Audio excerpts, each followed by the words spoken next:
Hello guys, welcome back to the channel. Hope you are doing well and fine, and in today's video I'll be showing you login error Doordash driver iOS and how to fix it. So without wasting any time, let's just jump right in the video, and make sure to watch this video till the end and follow the steps as well. The first thing that you need to do is open up your app store, and once you open up your app store, type in Doordash, right? And once you type in, be sure to tap into your or go inside the app, right?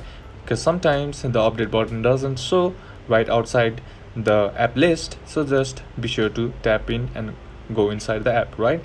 And now here, if you have an update button instead of open, simply tap on update, because that might be causing the issue that you are facing. Right now, once you have done that, that should probably fix the issue. And if it doesn't fix the issue, what you can do is simply tap on settings, and once you tap on settings, scroll down until you find general option, and once you're inside general, just tap on iPhone storage. And once you tap on iPhone storage, depending on how much apps you have, it will take that much time to load, right?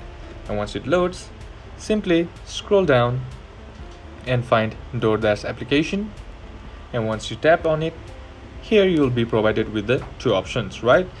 That is upload app and delete app. Now simply tap on offload app and tap offload app once again to begin the process, because doing this will fix any bugs or clear any caches and refreshes the app from the inside. Right now, once you have done that, instead of this upload app, you'll get an reinstall app.